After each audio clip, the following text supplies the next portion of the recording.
Hello mga kapita nanay diha. Good morning sa tanan. Sa mo siya si Angela, Angeline ug si Anthony.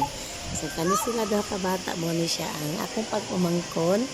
Anak ni siya sa akong igsoon nga nag-pass away last October.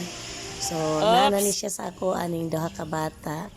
So ipaskol na ko sila. Ako ang ilahang teacher. Enjoy kayo sila sa ilahang pag-stay sa ako. Gipa-fail na ako sa ilahang dili lahi ang dili sila lahi kon dili anak ang akong turing sa ilahang.